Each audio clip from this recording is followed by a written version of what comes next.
Hi everyone. So last week I talked about 9th arpeggios and how I could apply them to every note in a major scale or a minor scale. So this week I thought I'd take that idea and show you how I use them over a track, over a backing track.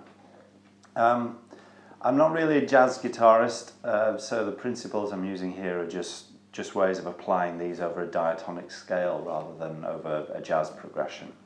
There are plenty of other videos that talk about soloing over jazz progressions. Let's start with the chord sequence.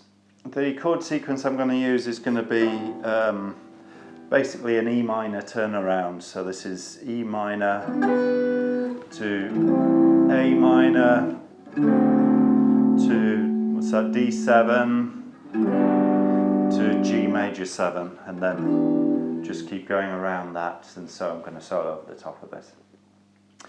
And because it's in E minor, you can use the E minor 7 pentatonic, works really well. E minor scale works really well over this as well. And so that would be the basis of any solo that I do over this chord progression.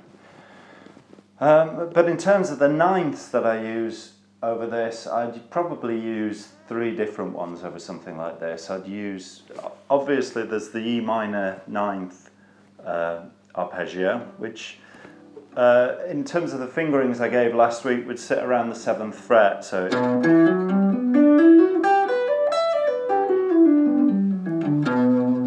which sits right on top of the one of the E minor pentatonic box shapes.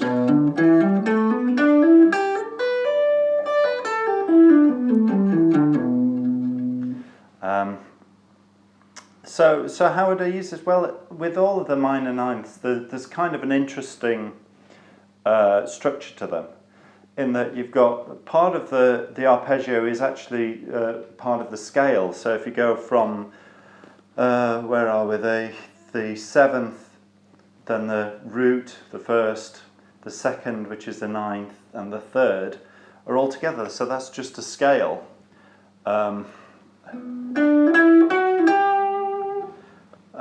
And then you've got from the 3rd to the 5th to the 7th are thirds. So you've got this kind of a stack of a very scalic section, and then you've got these thirds. So you have, in terms of the pitches, you have kind of an undulating shape, which is kind of fun. So I use the scale part of the arpeggio as a sort of a transition point. So I may be charging all over the place playing scales, and then I'd end up on that scalar part of the minor ninth or the major ninth, and use that as a kick-off point to go into some arpeggio patterns. So it's kind of an easy way of transitioning from one to the other seamlessly. Anyway, let's see what the E minor ninth sounds like over that chord progression.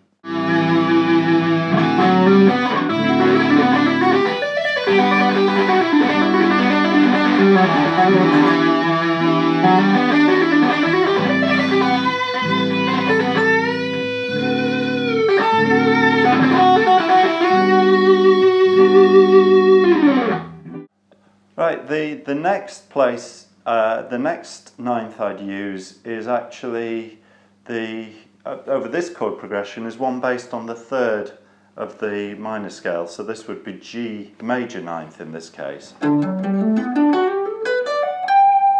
So it would be just here. And you can see how that fits over the sort of the E minor 7 pentatonic.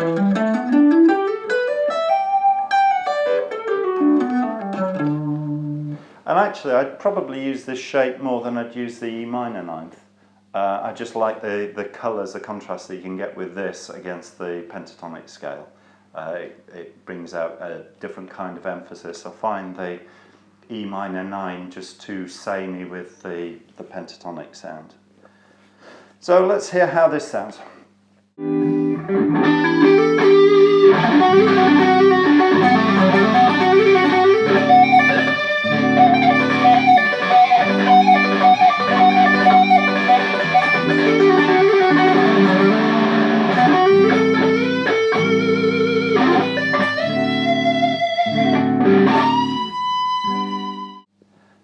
finally, the arpeggio I'd use over this probably is based on the fifth of the key that I'm in.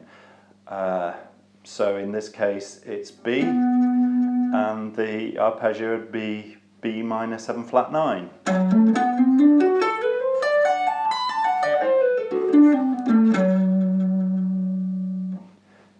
So let's see how that sounds like over the chord progression.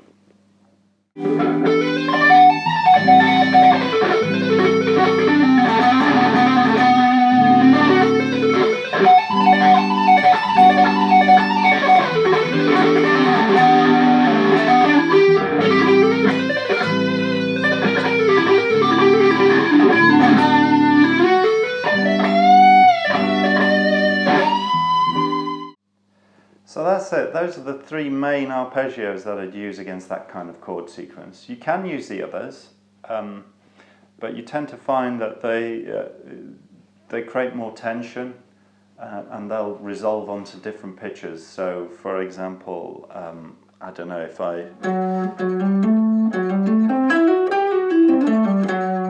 So what's that? That's F sharp minor 7 flat 5 flat 9.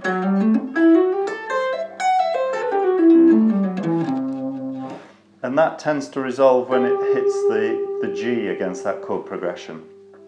So, and the other notes in that arpeggio tend to create tension, and then as you land on that G, which is the flat 9, that seems to resolve the arpeggio. So that would be kind of how I'd use that. So hopefully that was useful for everyone, and I'll see you next time.